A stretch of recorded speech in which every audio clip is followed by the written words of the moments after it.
Good morning. An AI model could be trained on every email you have ever written, every social media post you've made, every video of you speaking, every article written about you, every survey you filled out, your medical history, your job evaluations. A very complete personal history might include recollections you recorded in your diary or in the notes for that memoir you were thinking of writing. Setting aside the heavy burden of collecting all these things, a very convincing representation of what you know, how you express yourself, even what you likely think, is possible.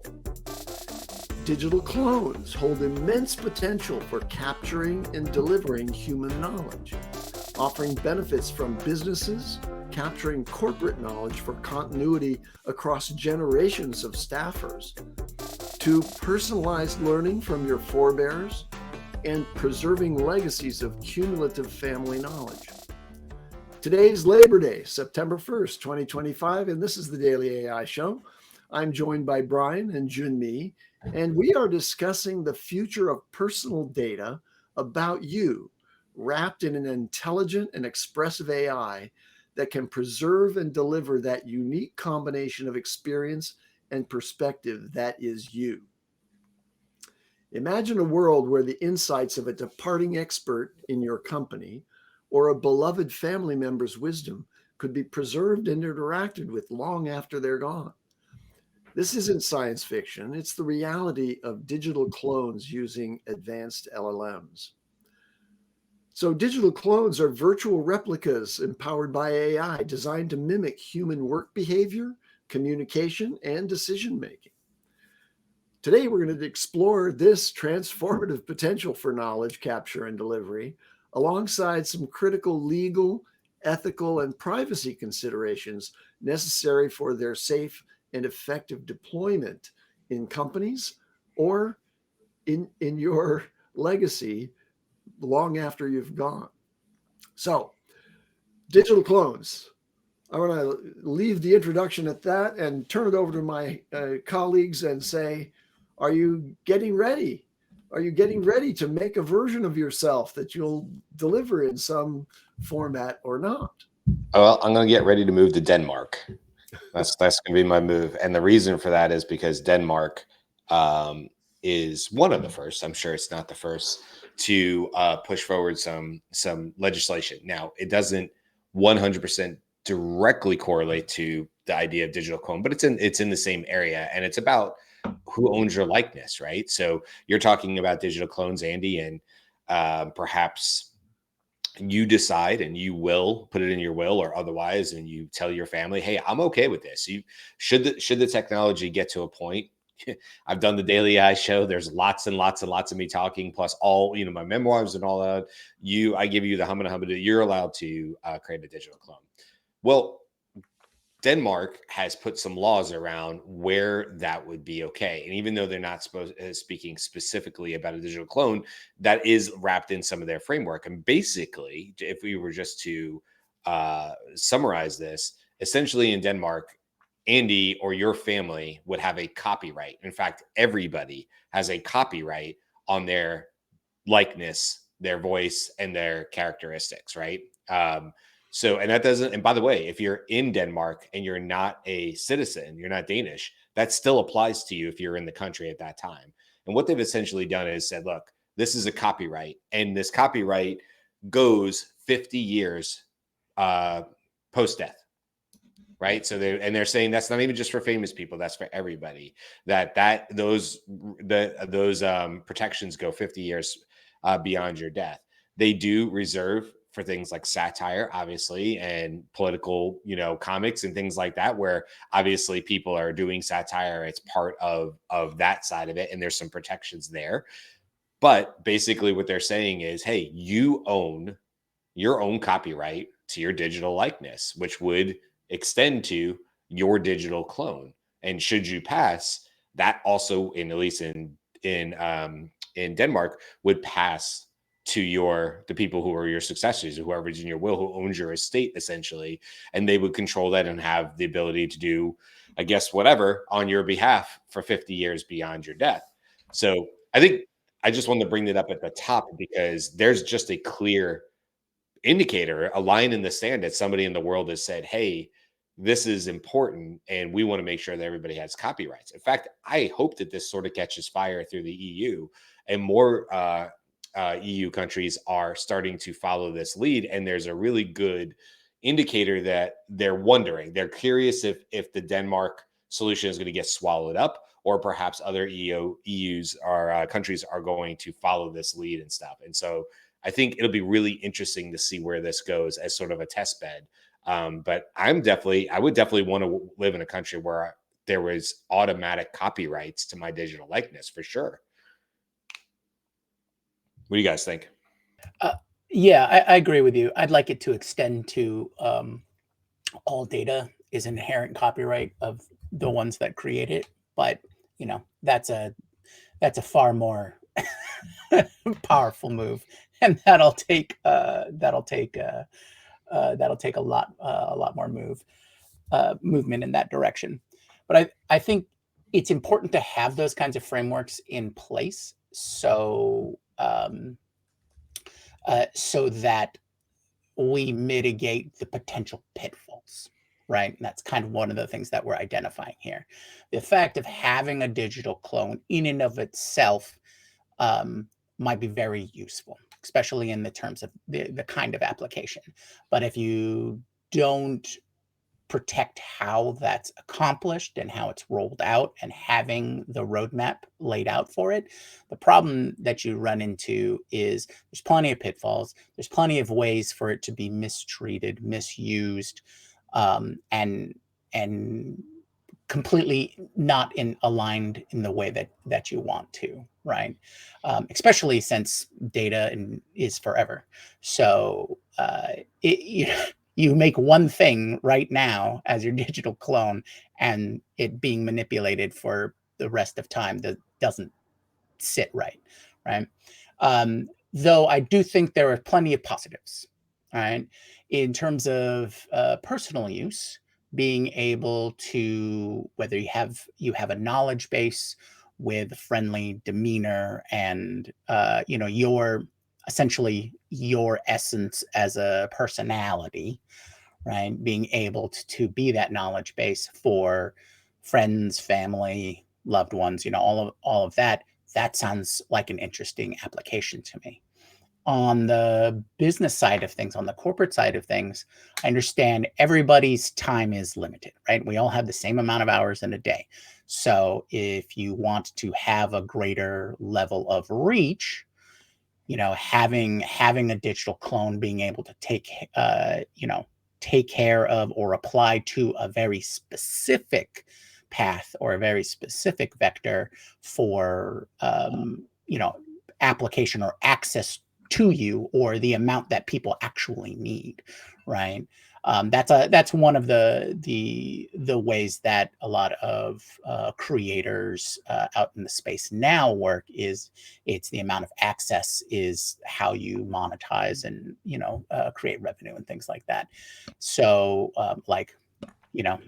AMAs or office hours, those kinds of things. But not everybody needs that direct access to you. Sometimes they just need your basic knowledge base. So having a digital clone of you presenting that knowledge base data within those specific parameters sounds perfectly fine to me and useful, I think. Right. I think it does get into a little choppy waters, and this kind of Beth has kind of said this when this kind of question comes up in the past, is that when you're having conversational or interaction where the conversation is both ways, that becomes the waters become a little more choppy there, because you're not necessarily in charge of or aware of or monitoring what the content and the context of those particular conversations become. So having just a Jumi clone where we're talking back and forth, and it's a great conversation, that builds a relationship and a knowledge base that Jumi 1.0 may not necessarily know all the ins and outs of, because the reason why I created the clone in the first place was to ask simple Q&A, be my living FAQ, if you will. And so if that expands beyond the specific parameters that I want to set, it gets a little murky, because how can I reliably then communicate with that person, because they've had an entirely different relationship with my clone version than myself. And I think this is what a lot of celebrities in these parasocial relationships kind of create, especially now with the advent of Twitch streaming and the live streamers as a whole. They sometimes spend 4 to 8 hours a day just talking to people in chat, not knowing who these chat people are, and that parasocial relationship could potentially develop. And then if they meet them on a street or at an event, they have no idea. It's like, oh yeah, I talked to you about the da da da. It's like, sorry, man, that was 10,000 people, 4 months ago, that kind of situation. So I think if we're going to have any implementation of this, and I think the low hanging fruit here is a more interactive or parametered level of interaction, right? We're going to see a lot of AI avatar type of content creation, lots of stuff on social media, sponsored stuff, marketing stuff, advertising stuff, those kinds of things, where there's already a natural separation. But as the separation gets closer and closer, and people develop closer and closer relationships with these avatars, then that's where the questionable part comes. Great. So I definitely like the point that you earlier made, Brian, about copyright and rights to your likeness, so that you can control a misrepresentation of you individually in the form of a deep fake avatar expressing something that you don't have any control over, and that could have been modified after the original permissions or cooperation on your part were done, either in a corporate context or for your personal legacy. And Junmi, thank you very much for kind of laying out the full landscape of just how this can impact. I want to share now some screens of some companies that are doing this work, and see what we can learn from that approach. So let me show this. This is a company called show on stream. There it is. Okay, this is a company called Delphi, and this is a pretty substantial company, and I'll show you why I think that. So they're about creating an expert version of yourself that can be scaled in terms of access. So, if you're a celebrity or you're a knowledge worker, an influencer, if you want to have a digital avatar or even just a chatbot that represents your knowledge, this is a collection in a specifically tuned model. And I'll tell you what the model is here in a little bit, but a specifically tuned model that is not just any old frontier model out there. It's a special, very tightly constrained model to ensure that what is ever said by the avatar that you create on this platform is in tight alignment with what your training is of that model. It's not going to get jailbroken or suddenly spin out into its own pre-trained knowledge and start to opine on things that you didn't know anything about. So that's an important aspect of it. Let me go and just show you this next screen. This is the pricing for this model. And you can see that you can create your own digital mind for free. And then if you're a creator and a professional, you want to have chat and or video access or even voice calling access to that, you can kind of bump up and create something. And now I want to show you one of the implementations of this, which is at the Harvard Business School. So this is a suite of tools that are now, if you look at the URL up here, This is alumni.hbs.edu, AI tools, and then chat with Tom Eisenman, who was a classmate of mine and is now a professor at the Harvard Business School. And this is using Delphi. And Delphi, is trained with all of Tom's writings, all of his course notes, everything that he has, contributed to this version of him. And so I just tried this out, and I gave him a little, brief on what I'm doing in the entrepreneurial space. Tom is the head of the entrepreneurial curriculum at Harvard Business School. And then it comes back with the chat interaction that is, quite professional. Doesn't really know that, even though I said, "Hey, what's up, old friend?" He says, "Oh, great to hear from you. It sounds like you've been on quite a journey with this project." Doesn't have any context of me and Tom actually knowing each other in a prior lifetime. But it goes about, presenting a very coherent and well-informed guidance on, how to, develop this entrepreneurial objective that I have that I described in my introduction.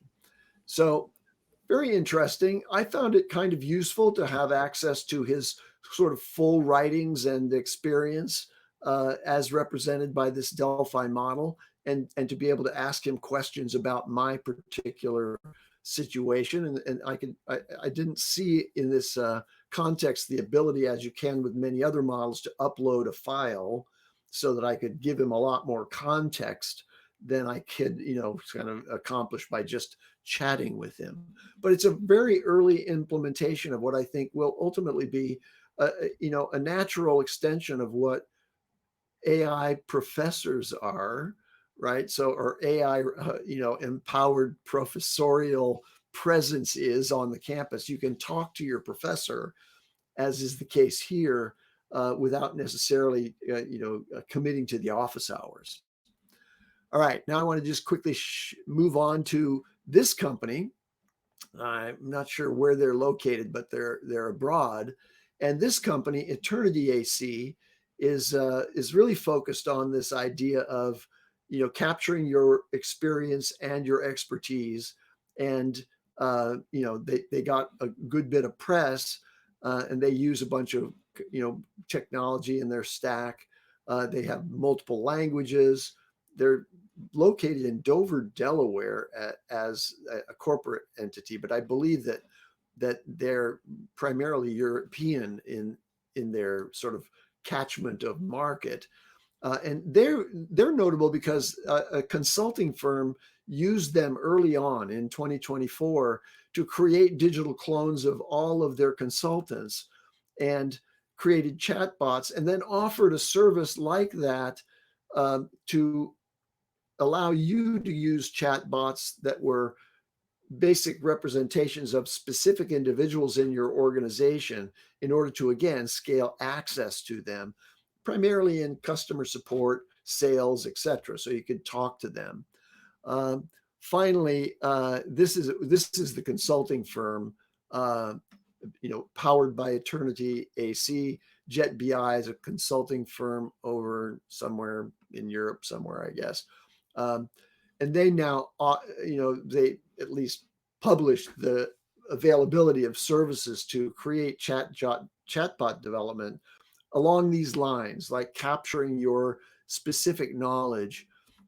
And then finally, I'll just say there's very, very few examples of this happening for individual consumers wanting to capture a sort of a digital legacy thing. But here's one that has, like now 2 years ago is the latest posting in their YouTube stream and so on. So they offered this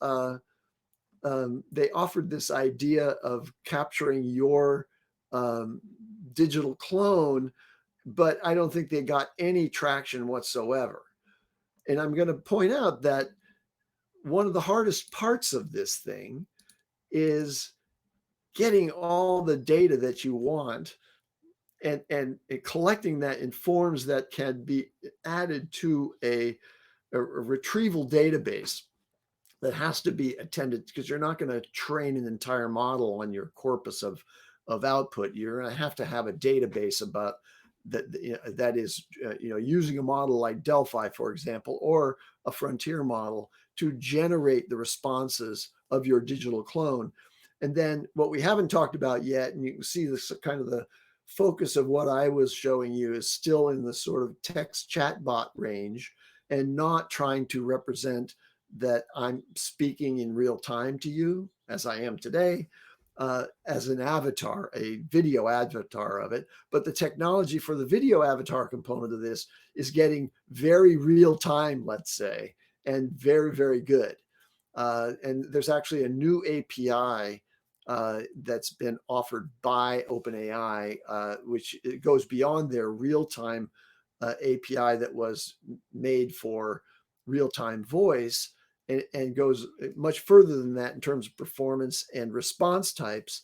And that's a new API that they've developed. And so you see that the technology infrastructure and the sort of the early vanguard of the proponents of this kind of digital cloning, both for corporate applications and for personal legacy, are at the cutting edge, if you will, and breaking the ice in delivering something that would actually be available to you to generate something that is a controlled and persistent clone of what you've learned and what you know. I think what I gather from this, and Andy, you talked about this early on with the show too, is whereas maybe initially the thought was, oh, and it still would be fine, record your voice about your life, basically have ChatGPT or some version of that come up with a whole host of questions, with some input from you about, basic things, where I grew up and stuff like that. Maybe I want to record some of my earliest memories growing up in Long Island, which I didn't live very long. I was only there till I was about 7. But I have memories from there, and I don't know that my daughter really knows anything about that. I don't know my wife really knows much about that. I was early on, most of what I would talk about would be like Georgia from when I was there in 87. So doing that, but then now what you have me thinking about, Andy, is at first it was like write it down and get it connected. Now I think, okay, voice for sure, because the models are getting smarter to natively understand voice without having to go through the intermediary of transcription. And we see this more and more and more. This is happening with multimodal, where there's not the intermediate step. Obviously latency comes way down because it doesn't have to do 4 steps anymore. It only has to do 1. But then what I'm thinking too is like actually recording you on camera would even be the better way to do it. Like actually having it record you, and probably not just sitting at a chair like I am right now at a desk. I mean, this would definitely be the most comfortable, but it almost makes me wonder if it should be more full body and stuff. And the reason I say all this is just to say that you're right. Like Delphi and all these, they're certainly coming up with solutions that allow people to have this, control their own future digital clone, right? Which I think is the most important, or that your family has rights. Like I said earlier, I think that's important as well. But also, like, what you can control right now is the gathering of data, because even the best of the best of the best future technologies, they'll be able to make little leaps and jumps between bits that it knows about your life, but it won't be able to literally replace what you know.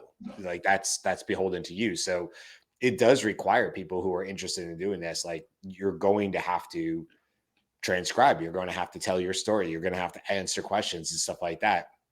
Knowing that even though today there's probably not a great 100%, solvable solution where any and all of that information can be gathered and put back into some sort of interaction with my digital twin in the future, but that it will be able to do that. I mean, I feel confident about that, right? We can see where the technology is going. The real roadblock right now is don't wait too long to digitize your memories and your memories. I mean, plain and simple, right?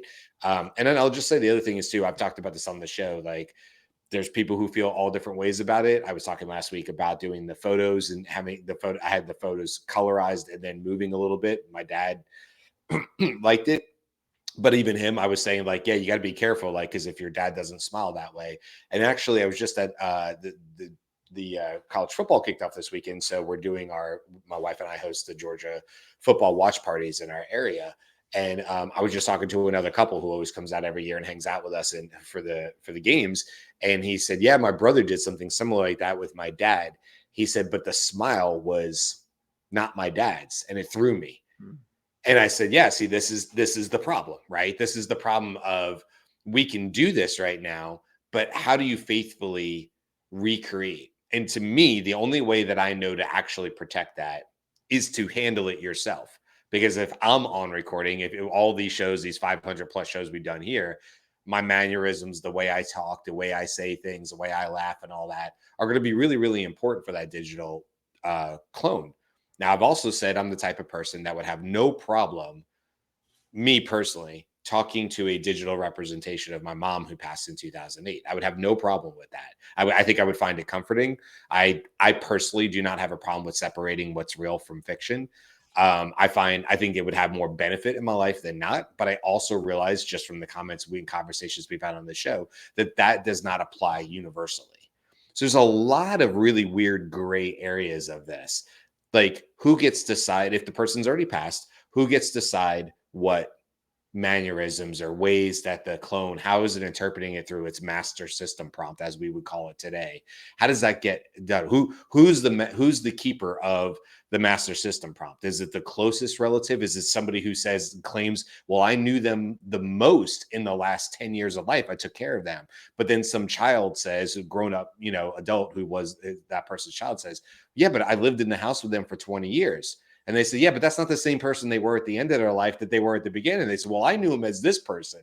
Well, okay, I knew him for the last 10 years and they were much more refined, and they would have never said that. They had matured and grown up, and certain things they wouldn't have said in 2025 that they might have said out loud in 1995. I'm in that category. I don't want my digital clone of the past using the words that I would have used and thought were okay in 95 with my friends.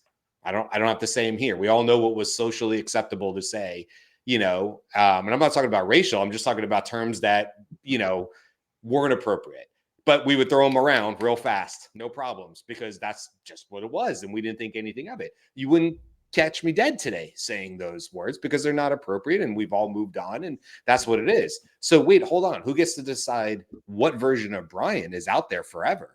And I think that kind of goes to what you were saying too, Jimmy. Like, it's tricky. It sounds like, there could be a lot of good here, but man, I don't know. Somebody has got to be able to, the keeper of the keys, and figure out, if you're in charge, what do you do with it? And frankly, there's going to be a lot of families of formerly maybe famous people. Your Burt Reynolds, who I was just talking to Gwen in the comments about, like, they're using his voice.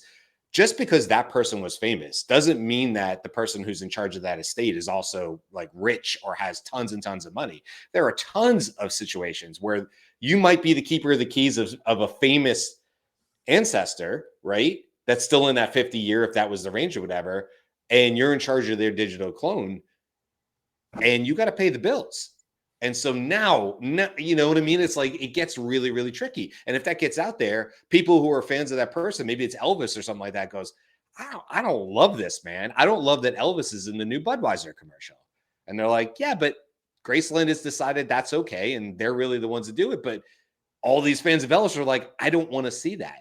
I don't want to see Elvis singing about the Clydesdales, So I don't know.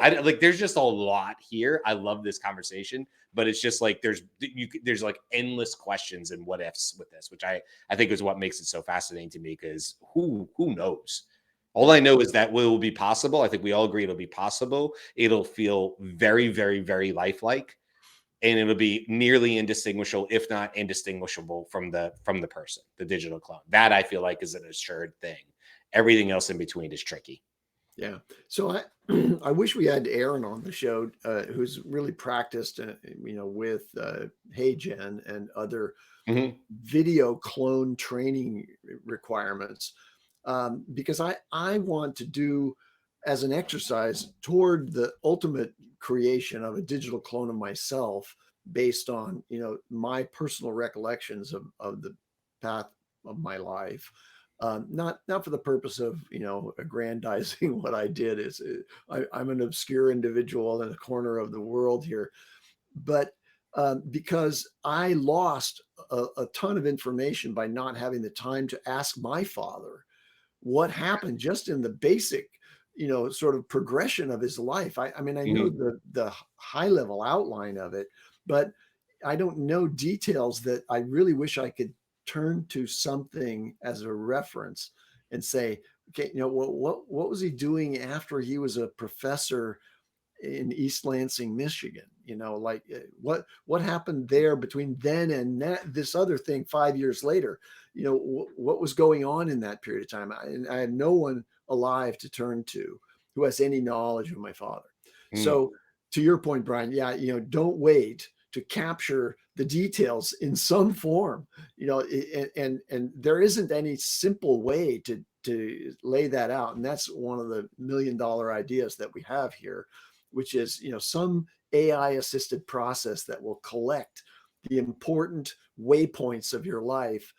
And then you can fill in more and more detail as time goes on, and if you have the interest. But the basic structure of it, the progression of events and jobs and relationships and domiciles, all of those things, just so you know that history is locked down and kept Yeah. somewhere that's going to be preserved. That's the foundation of it. So I want to do that. But ultimately, I'd like to take what little remains of my father, which includes a lot of video. Mhm. We have, like VHS videos and everything of him Yeah. speaking, Super 8s. laughing, and, all his mannerisms are there. But the reason I wish Aaron were on the show is I think it's prohibitively expensive to truly train an AI video avatar on a wide range of facial expressions and everything else, Probably and right now. mannerisms. So the mannerisms that you're talking about, Yeah. I don't think those are accessible at this point. Like, I have multiple modes of expression. And Right again, now, what I'm age, getting Andy, serious, and right? my hand's doing this, right? Or then in a different mode, I'm having a very different expression, very different articulation, and different voice inflections, and those mannerisms go together.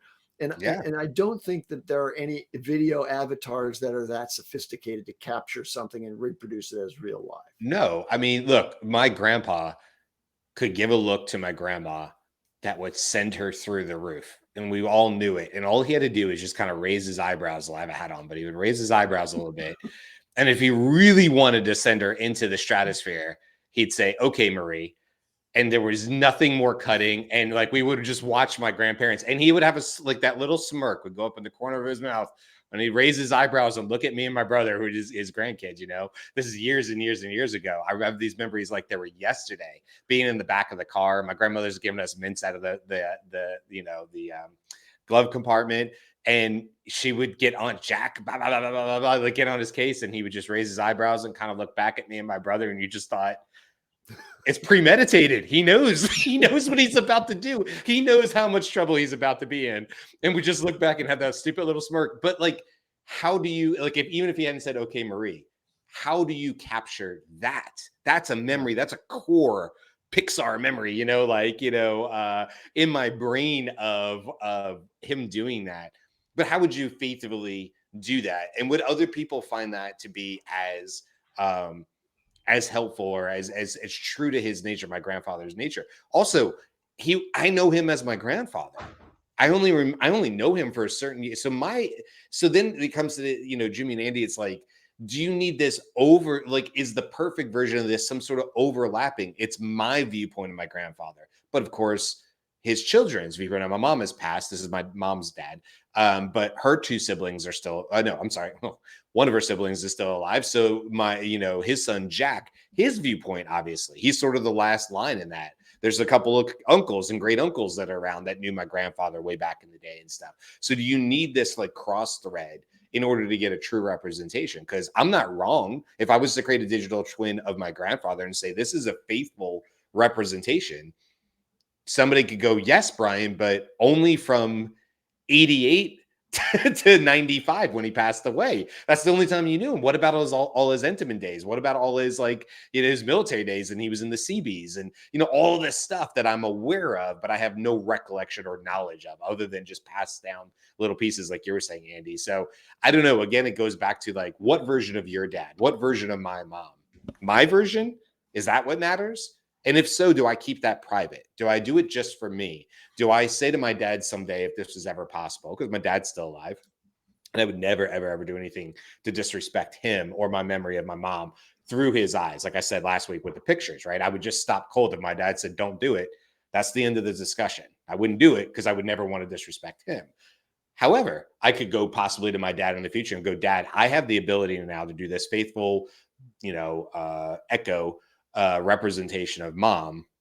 I just wanted it around the house for me, or even just on my phone. Do you have any problem with that? I don't want to make it public. I don't want it to be for other people. This is for me and my comfort of my mom and stuff. I don't know. I like I said, I think there's 1,000 answers here. That makes me think about, if you're talking about preserving your mom as accessible just privately to your family and to you even, think about what's required to retain some fidelity about your mom. So you work hard to get the prompts right, and you do the training that's necessary to have a visual representation of your mom that you can interact with. And then 5 years passes, and that particular stack that you use to do it, it's no longer being supported. You have to upgrade to the next model. Right. And there's model drift. Just like we went from 4.0 to GPT-5, suddenly there's a new model driving your mom, and it's not her. What? I lost my mom. That's the same thing that happened to all the people who had a personal relationship with the voice of 4.0 and lost it. So now digital legacy has to be really persistently high fidelity to what you want. And I'm not sure we have the technical architecture to do that right now. Yeah. Can you imagine holding onto your phone and like, this is a 16, but cut to 10 years from now and it's a 26, right? It's the iPhone 26. And I've got a 16, and the version that I know and love that I've created and curated of my mom's digital twin only now works here, and the battery is dying and I can't keep it going. Can you imagine the emotional toll that would have on people? I mean, serious emotional toll. So I think you're absolutely right, Andy. Like, not only do you have to sort of think about all that stuff, you have to think about what model is, and then protecting that model to make sure that that's the future iteration. Or Gwen and other people were bringing up like, wait, hold on, do these digital twins grow with time? Jimmy, you brought up the other idea too. Like, if it's my mom passed in 2008, does her knowledge of her digital clone, should it exist in the future? By the way, I don't think I have the ability to do this. I don't think I have enough to grab for my mom, but regardless, if I did, she passed away in 2008. She would have a basic memory of Facebook. She would have a basic memory of where, the cell phones were going. Should I be able to talk to her about things that are happening in 2025? Her knowledge cut off in 2008. Of course I could give her clone access to all knowledge, and say, well, it's still mom talking about current events, but is that right? And that's the danger of using a broadly highly pre-trained model as the foundation for such a representation, because the model will try to satisfy you by giving information that it has access to that your mother did not. And now you're not speaking to your mother anymore. You're speaking to some extension, unpermitted extension into the realms of deep latent representations in the deep neural network that have nothing to do with your mother. And that's why, by the way, this Delphi platform chose not to use a frontier model. They use an 11 billion tensor model from Google. It's a very small model. It's made just to take that knowledge corpus of the Harvard Business School professor or your professional data, and present that with really tight guardrails. It doesn't have a bunch of other broad knowledge about the world. It's not going to call upon those things. And the same might be necessary for a platform that you would entrust, the representation of your mother to, right? So, or my father. I wanted to ask you guys now, if you were going to do this exercise today, just to do the rudimentary first cut at, your mom in your case, Junmi, I don't know who you're going to do your digital clone of, but we're talking about the legacy of some past human, my now deceased father. What would you use as the system stack for that? What do you have to collect? What do you have to put it into? And then what do you have to do to train that AI model to respond as if your mother, as if my father? Jimmy, you can take a shot at that. I don't Yeah. know. Maybe I don't know that there is a stack for it right now, but maybe I don't know. Go ahead, Jimmy. Yeah. My concerns is the level of control over what the result would be. So I mean, the everything, responses from the model? well, beyond that, just where the data lives, where the model lives, where everything resides. Uh, it would, whatever the solution would be, it would have to be open source. I would have to have my own version of it. I would, if I could train it myself, great. If I can fine tune it myself, great. If I can build out all the tool sets and everything that we need, I would want to do it all on-prem, localized, and I have full control of A to Z, the complete process. I do not want the potential for lack of a better term, corrupting influences, right? Because I'm going to be dealing with very intricate balance of personality versus knowledge versus, the even on a basic sense, the temperature, right? All these weights that I have to control for the model. And so, and I need to make sure I know exactly the data that's going in for the training data. I need to be control. For me, I need to control every single aspect and step so that I can create one, peace of mind, and two, create a faithful representation. So regardless very of good who points. that is. Yeah. But it sounds like you would do an open source local device, like on your computer. Yeah. You would do a training sequence using information about that person, and you would actually train the model doing that. So you're going to do fine tuning on top of a basic open source model. Now, most of the open source models, even the smaller ones, have pretty broad pre-training, and so they have a Well, lot of information. that's So there's I might have to create a model myself from scratch, interesting, yeah. that kind of Now, thing. okay, so setting aside that really careful and thoughtful approach that's going to prevent the let's call it the wandering of your model's responses into realms that aren't relevant to your ancestor. What if you wanted to just do something simple, nothing really private to the degree, just as the basic outlines, so that you could have a responsive AI answer questions about the basic facts of that ancestor's life, almost like a genealogy record, right? So, oh yeah, who was your who were your brothers and sisters, and tell me what you know about them. Because I go 1 degree, there's 2 degrees of separation from me, and I have no recollections of my uncles and aunts and everything except for some really young thing.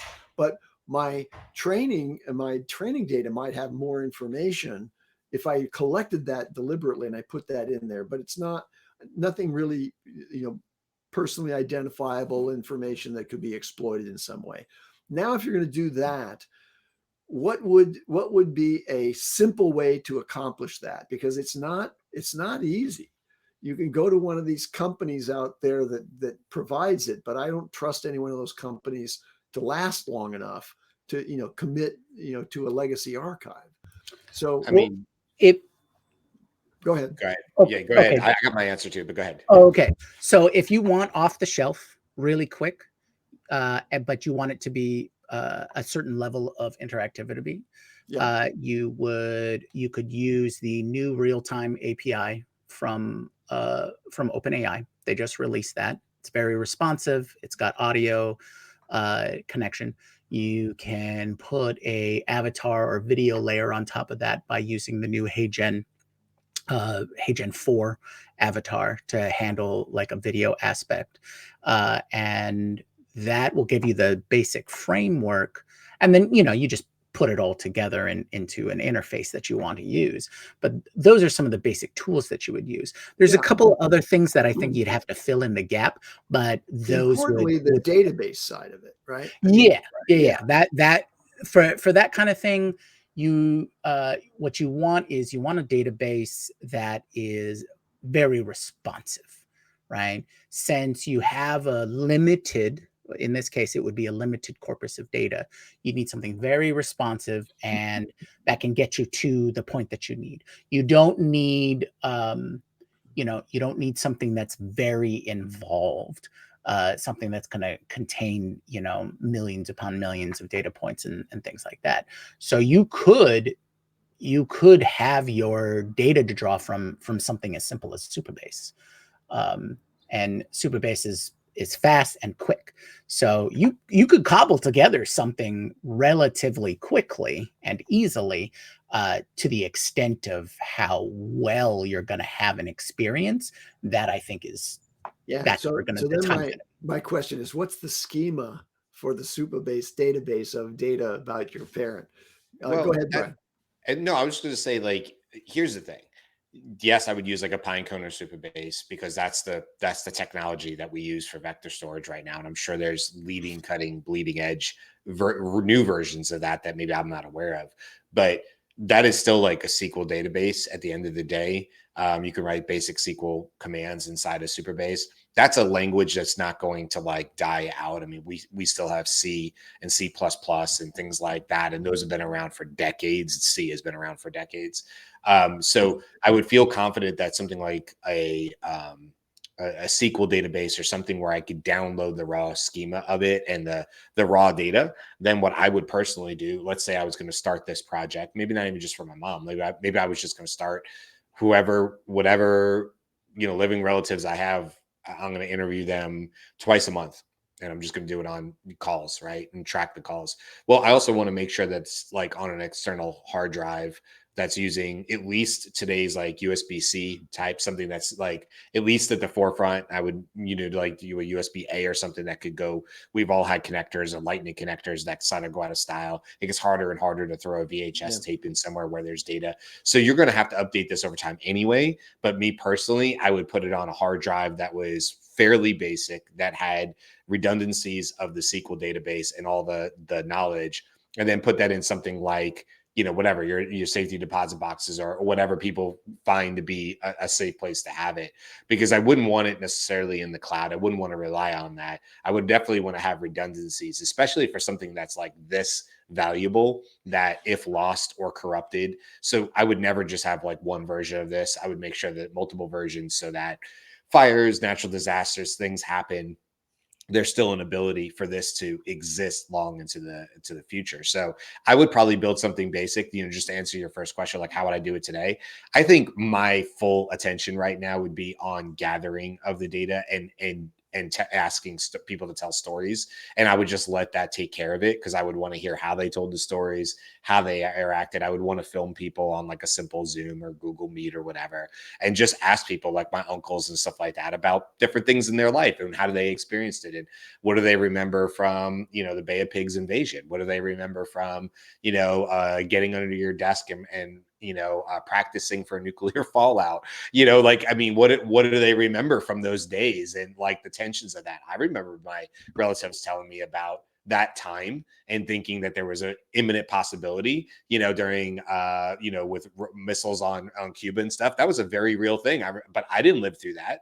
I just remember people telling me stories. So I would want to learn about that stuff, historical things, JFK being shot, like, I remember like I would want my daughter to ask me about where was I when the Challenger blew up, things like that that are points in time, but also their experiences. So to me, it's if you did anything today, it's to literally have the first conversation. Like that's it. That's all you literally have to worry about, because I don't necessarily think the technology is there to do this reliably in the way I would want it to be, but I also don't think we're more than 5 years out from that being the fact. What will be the same is that you're still going to have raw data. You're still going to have the data and the ability to organize it. And I wouldn't even say go as far as like you have to have it super organized. There will probably be an AI tool that will help you further do that. The rocket ship conundrum, right? Do you build a rocket ship today and go to Mars, or do you wait 2 years to a better, fusion engine and get there in 90 days, right? And pass the first ship. I don't know, but I think that's the way we're going, especially when we look at what we have for AI in terms of its ability to correctly map and organize and clean up data. That's getting better and better and better every single year. It's able to look at like really messy metadata and put things together that previously would have just taken hundreds of man hours to do.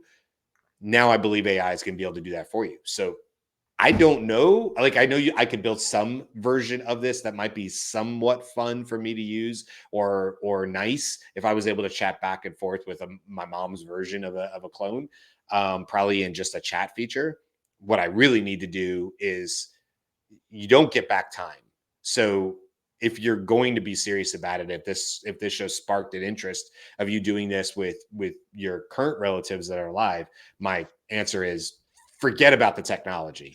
Start having conversations and have them often, and just make it part of your life to just keep having it. By the way, probably be super fun to get on calls multiple times over the month and talk to my Yeah, relatives. It's a sure. great excuse to do it and meet up. And I think we all get, you know, I'll just speak for my family. It gets easy, right? Oh, I know what they're doing. I know what they're doing, whatever. And then somebody unexpectedly passes away, and with them, you lose all that knowledge, So So this is distilled down to an adage, which is the data has to precede the AI sure. representation of the data. Yeah. So yeah, start collecting if you can in your spare time.